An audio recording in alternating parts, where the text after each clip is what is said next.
नमस्ते। वाद विवाद कार्यक्रम के ई कड़ी में आप तमाम दर्शक लोग के स्वागत करत हैं जा। और ई प्रोग्राम में आज हमने एक मेहमान के रूप में आमंत्रित करी हैं जा श्रीमती रंजीता बनवारी जी के। नमस्ते। नमस्ते जी। और जैसे आप जो हैं लेखिका हैं, हाँ जी। साथ में सोशल वर्कर हैं, हाँ जी। और अब आप एक सेवानिवृत्त हैं जब आप मैनेजर थी एक बैंक में। हाँ जी। हाँ।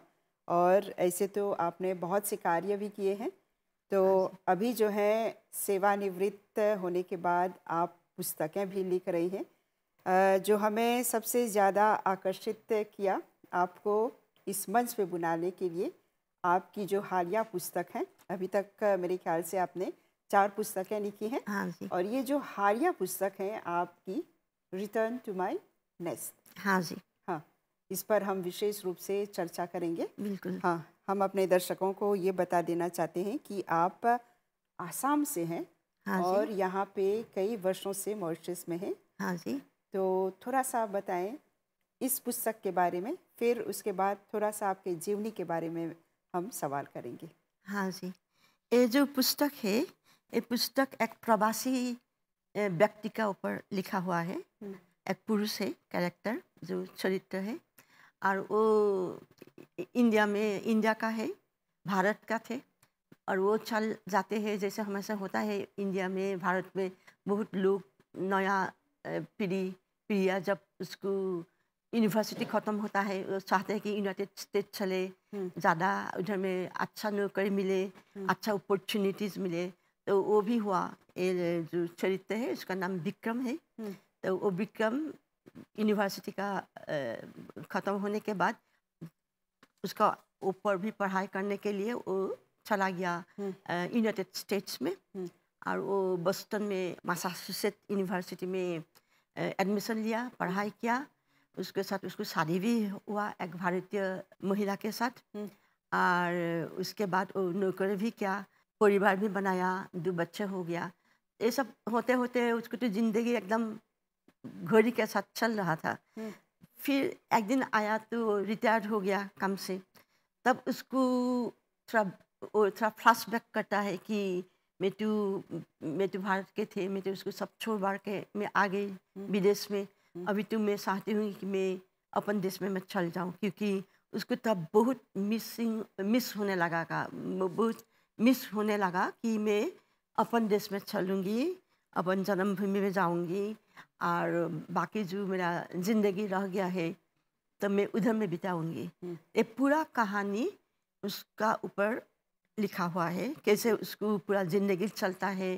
और लास्ट स्टेज में जब उसको रिटायर हो गया है तो उसको कैसे एक मतलब वो होता है, इमोशन आ जाता है कि मैं नहीं, इधर में बहुत हो गया, बहुत चल रहा बाहर में, अभी तो मुझे वापस जाना है। तो वो कहानी उसको ऊपर लिखा हुआ है। वो जब चल आए भारत में, अपन जन्मभूमि में, उसको क्या क्या हुआ, क्या ना हुआ, वो पुराना रिश्ता ढूंढने के चल जाता है। फिर इतना साल हो गया, 40 इयर्स, लगभग 40 बरस के बाद जब अपन पुराना रिश्ता ढूंढने के चला, तब उसको लगा कि बहुत रिश्ता तो एकदम ख़त्म हो चुका है, क्योंकि 40 इयर्स में तो बहुत कुछ बदलता है। जाता है। तो उसको भी लगा कि बहुत कुछ बदल हो रहा है, तो वो बहुत एडजस्ट करने के कोशिश करता है कि नहीं, मैं तो इधर में ही रहूँगी, मेरा अपन देश से उसको फील आता है बहुत ज़्यादा। तो इसका कहानी इसमें होता है। और लास्ट तक आपको नहीं पता चलेगा।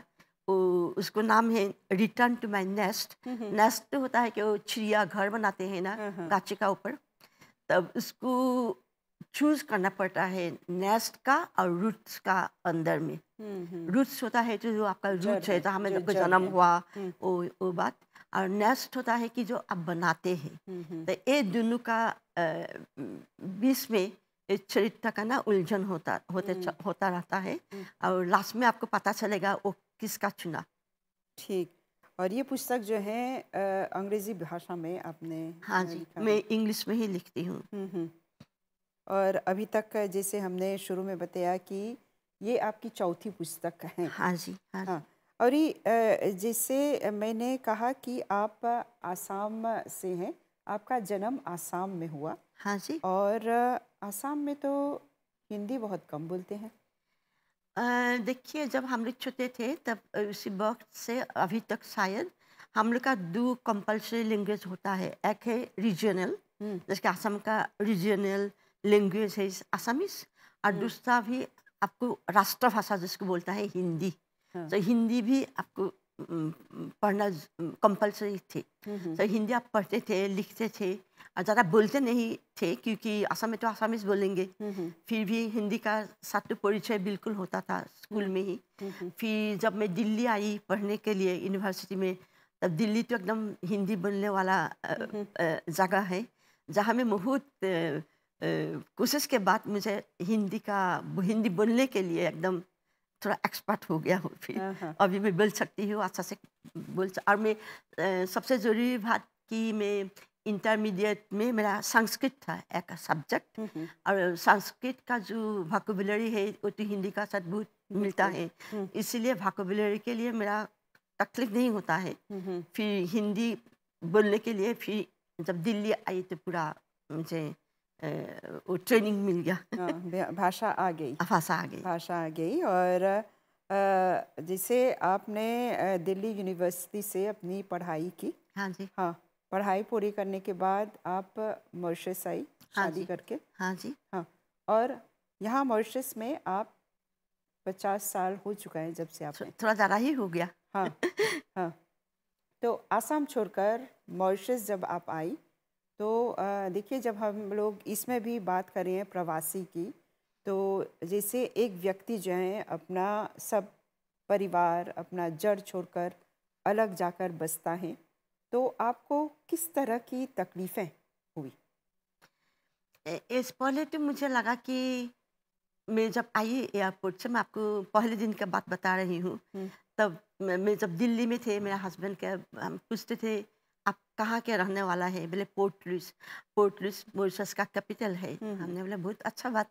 फिर जब हम लोग आए थे एयरपोर्ट से, हुँ, तब तब के बाद हम बोल रही हूँ, पूरा शुगर कैन ही मुझे दिखाई दिया। हुँ, वो गन्ना का खेत। हाँ, हाँ, तो गन्ना का खेत से हम लोग जब रास्ते में आते थे, मैं तो सोचा कि मैं क्या कहाँ आ गई, ना कोई बिल्डिंग ना कुछ नहीं, सब गन्ना का खेत। हुँ, जब पोर्टलस आ गए लगभग 5 बजे थे उसी वक्त, हुँ, तब मेरा हस्बैंड ने बोला, मेरा मदर इन लॉ मेरा सासू माँ था मेरे साथ, पूरा परिवार था, मैं उन लोग मुझे लेने के आया था। हुँ, तब मेरा हस्बैंड ने बताया कि देखिए ये है पोर्टलस। हुँ, तो हम अभी मुझे पता था कि तब हम लोग डेफोर स्ट्रीट का पास में थे, हुँ, हुँ, क्योंकि मेरा जो ससुराल थे वो रेस कोर्स जो संडमार्श बोलते हैं ना, हाँ, हाँ, उसके पास में थे, तो इसलिए तो उसी से आपको गुजरना पड़ता है। हुँ, हुँ, तो जब पोर्टलस सिटी बताया तब मुझे तो देखा पूरा सब बंद, हुँ, सब बंद, क्योंकि अभी भी आप पोर्टलस में 5 बजे के बाद जाएंगे तो कुछ नहीं, हाँ, और वही वक्त तो और भी कुछ नहीं थे, हाँ, पूरा ये डेजर्ट। हमारी कल्चर है। हाँ, हाँ, पूरा डेज़र्टेड लगा। तब तो मुझे बहुत डर लगा। हमने बोले कि मैं कहाँ आ गई? ये तो कैपिटल सिटी है और कुछ ना लोग हैं, कुछ ना गाड़ी, ना बाड़ी, ना कुछ। हुँ, तब ये मेरा पहले शॉक हुआ। हाँ, तब ये यानी जब मॉरिशस जब आप आई थी, जब हम कह रहे हैं आप 50 साल पहले या उससे ज़्यादा समय, मॉरिशस अभी हाल में आज़ाद भी हुआ था। हाँ, बिल्कुल, मुझे हुँ, 68 में हुआ था हुँ, मॉरिशस का इंडिपेंडेंस। मैं आई थी 73 में। हाँ, हाँ, तब मैं आई, तब छोटा-छोटा बात मैं आपको बता रही हूँ, कैसे होता है एक प्रवासी के साथ। हाँ, तो लोग तब टेलीविज़न शायद आया हुआ था, टेलीविज़न डाला, तो मुझे तो कुछ नहीं समझ में आता क्योंकि सब तो क्रियोल भाषा में होता है। हुँ, हुँ, और मेरा एक थोड़ा मौका था कि मेरा मदर इन लॉ वो इंग्लैंड में ज़्यादा रहते थे, फिर उसको अंग्रेज़ी बहुत अच्छे से आती थी। हुँ, तो हुँ, मुझे तो साथ उन लोग सब अंग्रेज़ी बोलते थे, इसीलिए क्रियोल भाषा के साथ तो मुझे बिल्कुल कुछ नहीं आता था। कुछ नहीं आता था, क्योंकि हुँ, यार मुझे लगता कि मैं कहाँ आ गई। उन लोग बातचीत करते तो मुझे कुछ समझ में नहीं आते, टेलीविज़न देखूँ तो कुछ समझ में नहीं आते, न्यूज़पेपर देखती हूँ कुछ समझ में नहीं आते।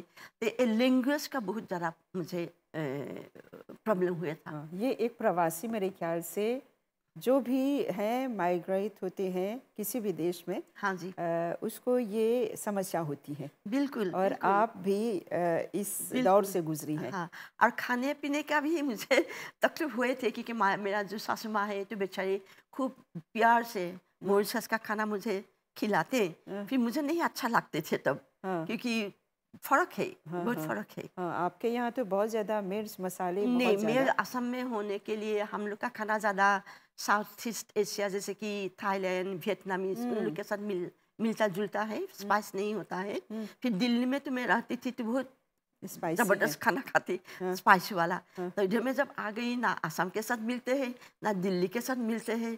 फिर धीरे-धीरे अभी तो मैं खूब खाती हूँ मॉरिशस का खाना, हाँ, बनाती भी हूँ। हाँ, ये अब इतने साल हो गए। हाँ, बिल्कुल, हाँ, ये बिल्कुल। जाहिर सी बात है कि अ अब आदतें जो हैं बदल गई हाँ, हैं। बसा हाँ, समय तो आपको ये बोलूँगी कि मेरा ज़िंदगी का पूरा ज़िंदगी इधर में ज़्यादा में हाँ, बिताया। आधा आधा कैसे कहेंगे, हाँ, शताब्दी जो है जो बहुत ज़्यादा आपने है, यहाँ हाँ, पे। क्योंकि हाँ, मैं जब आई थी, मैं लगभग 20 साल की मैं थी। हुँ, तब इंडिया में रही थी सिर्फ 20 साल और इधर में हो गया 50 साल। हुँ। तो मैं ज़्यादा मॉरिशन बन गई ना। हाँ, हाँ, बिल्कुल, बिल्कुल। और आपने ये एक और पुस्तक लिखी है जिसे मैंने देखा, green mountain to blue ocean. हाँ जी। ये मॉरिशस पर है या? बिल्कुल। हाँ, इसका जो भी चरित्र है सब मॉरिशस का है। हुँ, वातावरण मॉरिशस का है। एक किताब डोमेस्टिक वायलेंस का ऊपर लिखा हुआ है, हुँ, हुँ, क्योंकि मुझे एक बात नहीं अच्छा लगा कभी भी कि जो डोमेस्टिक वायलेंस होता है, महिला का ऊपर जो हिंसा वाला कार्य होता है पुरुष से, जैसे भी, ये मुझे बिल्कुल नहीं पसंद आता है, हुँ, क्योंकि हुँ, मैं सोचती हूँ कि एक महिला का जो आइडेंटिटी है उसको रेस्पेक्ट करना चाहिए। उसको आपको पसंद ना होगा तो उसको आप तलाक दे सकते हैं, फिर उसके ऊपर हाथ डालना क्या ज़रूरी है। हुँ, हुँ, ये पूरा किताब एक महिला जो डोमेस्टिक वायलेंस का वो होता है, विक्टिम होता है, और वो भी एक माइग्रेंट चरित्र ही है। वो भी हुँ, शादी करके आई है मॉरिशस में, हुँ, हुँ, और वो डोमेस्टिक वायलेंस के साथ उसको वो करना सामना करना पड़ा। तो हुँ, ये किताब भी मुझे इतना ज़्यादा बिक्री हुआ तो मुझे एक दो किताब ही रह गया है, हुँ, हुँ। क्योंकि जहाँ में भी मैं गई थी, ये किताब का बहुत ही कदर होता था। इस पुस्तक की यानी हाँ, ग्रीन माउंटेन, हाँ, चाहे पुरुष चाहे इसमें जो, ही आपने लिखा है इस प्रवासी हाँ, के बारे में? नहीं, जो चरित्र है वो भी एक महिला हुँ, प्रवासी है। वो इंडिया से शादी करके मॉरिशस में आते, वो मैं नहीं हूँ फिर। हुँ, हाँ, फिर उसको मतलब कभी-कभी क्या होता है ना, अपन जीवन के ज़रिए आप दूसरा का ज़िंदगी में आप देख सकते हैं। हाँ, तो एक हाँ। किताब उसका ऊपर लिखा हुआ है। हाँ, हाँ, ऐसे हम अक्सर देखते हैं कि एक महिला या फिर एक परिवार की जो कहानी है, थोड़ा-सा हर इंसान का जो है थोड़ा मिलता-जुलता है। हाँ जी। हाँ, तो आपका यहाँ पे जो अनुभव रहा शुरुआती दौर पे, जिसे आपने बताया कि खाने का जो प्रॉब्लम था, फिर भाषा का, फिर यहाँ की जो संस्कृति है, उससे आप ने कैसे अपनाया? क्या फ़र्क आपने देखा? सच बात मैं आपको बता रही हूँ, मैं तो एक हिंदू हूँ, हुँ, है ना? जब मैं मेरा हस्बैंड का मुझसे मुलाकात हुआ, चित्तरंजन बनवारी, अब अभी ये दुनिया में नहीं है, हुँ, हुँ, 25 साल से ज़्यादा वो हुँ। देहांत हो गया है उसका। हाँ, फिर मैं उनसे मुलाकात जो है दिल्ली में ही हुई। दिल्ली में ही हुआ, वो भी उधर में स्टूडेंट थे। हुँ, तो मैं उसको पहले उसको पूछा, देखिए मैं अब तो मॉरिशस में मैं जा रही हूँ, उधर में मंदिर वगैरह है क्या? हुँ, कि तो मैं हिंदू होने के हुँ, लिए चाहूँगी कि मैं मंदिर जाऊँ, पूजा पाठ करूँ। तो वो बोले कि बहुत है मंदिर, हुँ, मुझे हुँ, ऐसे बताया। हाँ, तब बोला कि इधर में फेस्टिवल वगैरह आप लोग मनाता है हिंदू फेस्टिवल? हुँ, तो हाँ, बिल्कुल मनाते हूँ।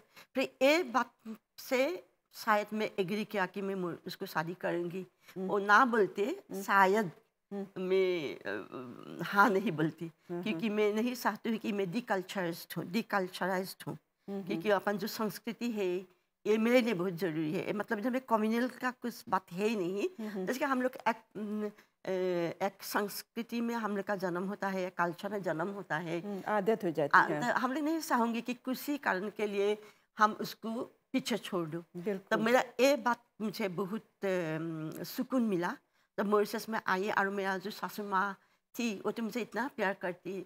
और वो भी बहुत रिलीजियस महिला थे। तो घर में रामायण वगैरह वो बनाते, भागवत गीता भागवत पाठ कराते थे। तो मुझे बहुत खुश हुआ इसीलिए कि मुझे इसमें मुझे मुझे कोई मुश्किल नहीं हुआ। यानी यहाँ पे जो संस्कृति है, हाँ बिल्कुल। जो भाषा है, हाँ उन सब से आप परिचित हुई।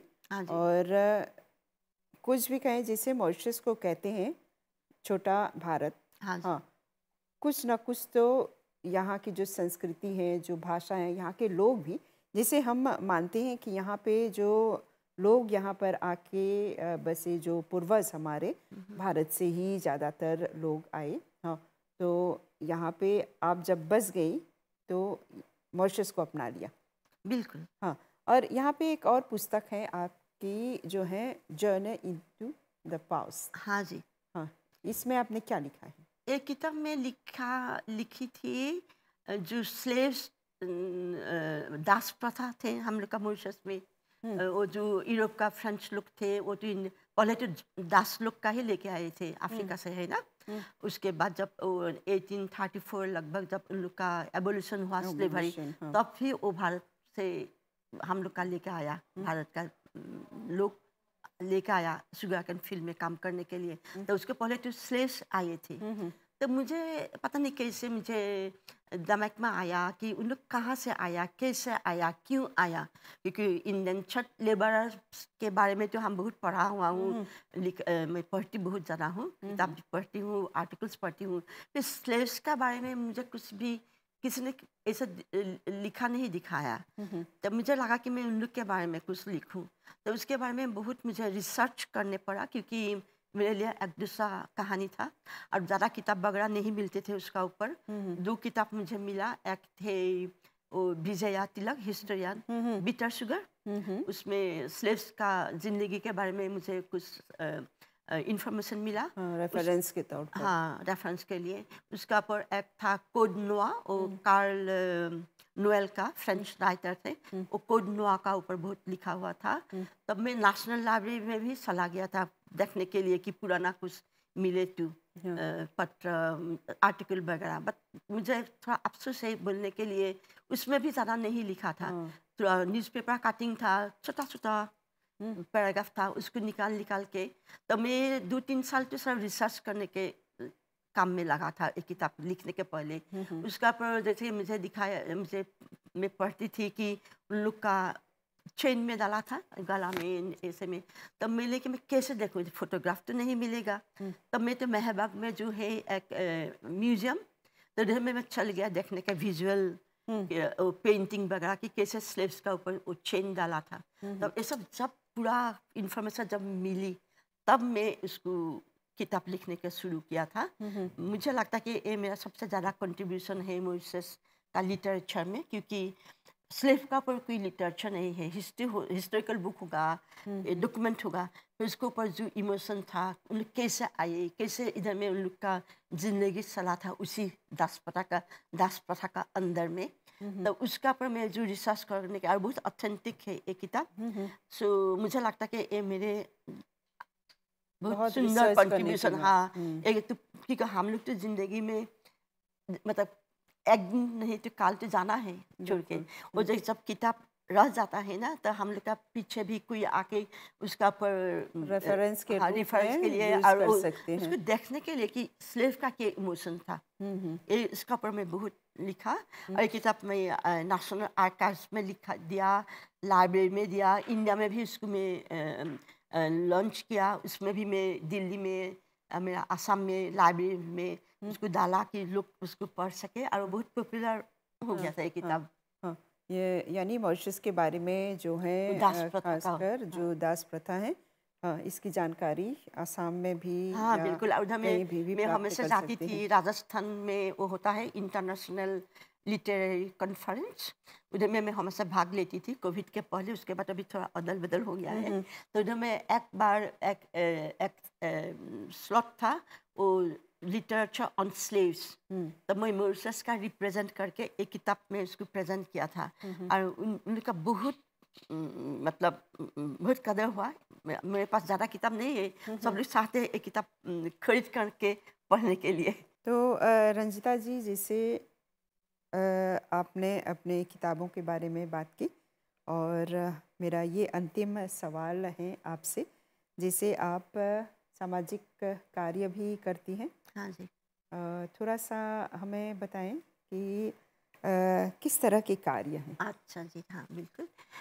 मैं पहले तो मेरा दो पैशन है काम करने के लिए। एक है एम्पावरमेंट ऑफ वुमेन, हम्म, तो इसलिए मेरा ओपन ऑर्गेनाइजेशन है जेंडर एम्पावरमेंट एसोसिएशन। हम्म, इधर में हम लोग महिला का जैसे कि domestic violence, sexual discrimination, sexual abuse, ये सब बात के लिए हम लोग मतलब काम करती हूँ।